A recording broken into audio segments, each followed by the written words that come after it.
You think this is a game? Look at me.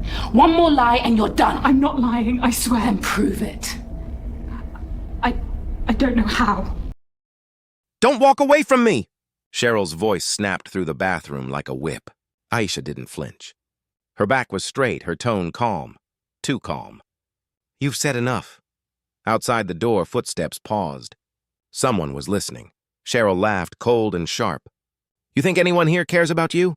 You're nobody, Aisha. Nobody. But Aisha turned, eyes steady, voice low.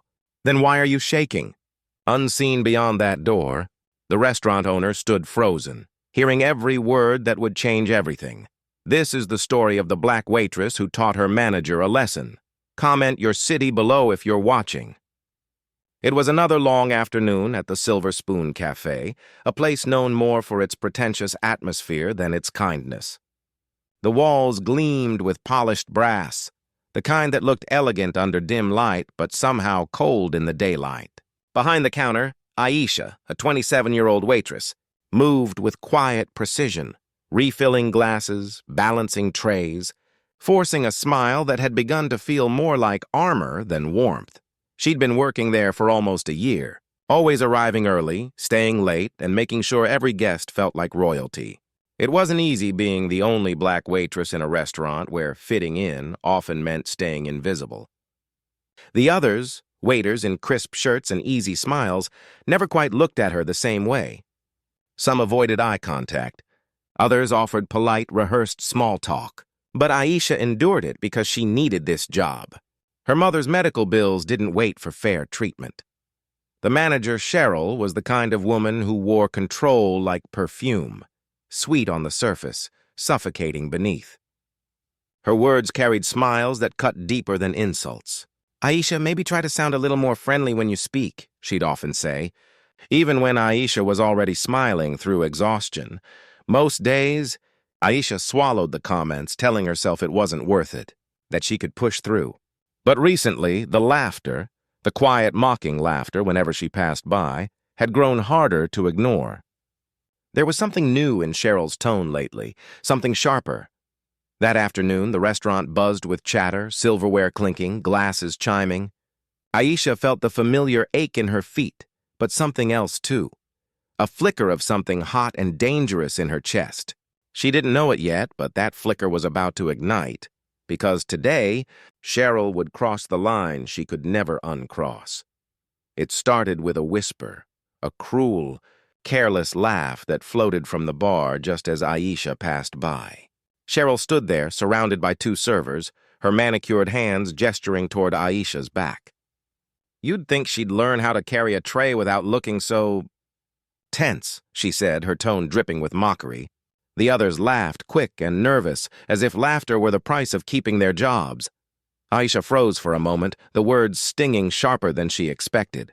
She turned away before her eyes betrayed her, pressing the tray tighter against her palms. She'd endured it before. The subtle jabs, the jokes about her hair, the way Cheryl's smile always grew wider when customers complimented Aisha's work. But today, something in the air was different. That evening, a group of regulars walked in. Loud, entitled, the kind Cheryl loved to impress. They were seated in Aisha's section. As she approached with water glasses, Cheryl hovered nearby, pretending to help. But her voice carried just loud enough for the guests to hear. Try not to spill this time, Aisha. Remember last week? The guests chuckled. Aisha's face burned, her hands trembling slightly as she placed the glasses down. There had been no spill last week. It was a lie. A humiliation dressed as humor. She swallowed her pride, focusing on her steps, her breath, the rhythm that kept her from breaking. But Cheryl wasn't done. She leaned close, her perfume sharp, her whisper colder than ice. You're replaceable, sweetheart. Don't forget that. The shift dragged on, each minute heavier than the last. Aisha kept working, refilling drinks, clearing plates, smiling through the ache, while Cheryl found new ways to remind her of her place. Every correction felt louder, every smirk more deliberate. Customers noticed, some glancing away awkwardly, others pretending not to hear. No one spoke up. By closing time, Aisha's chest felt like it was splintering. The walls of the cafe seemed smaller, the air thicker. She went to the back to hang her apron, her reflection staring back from the metal of the refrigerator door. Her eyes looked unfamiliar. Tired, yes, but something else flickered behind them.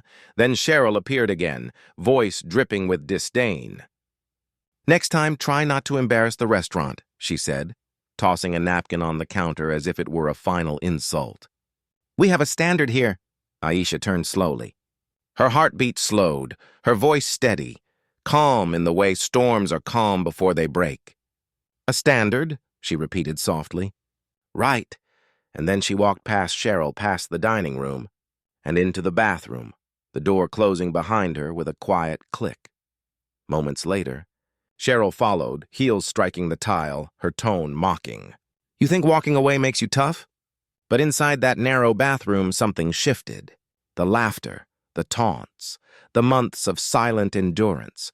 They all gathered behind Aisha's steady gaze. Cheryl didn't realize it yet, but she was no longer in control. The door shut with a soft thud, final, echoing like a curtain falling on a play that had gone on too long. The fluorescent light hummed overhead as Aisha stood facing the mirror, her reflection steady, unblinking. Cheryl's voice filled the small space, sharp and dismissive.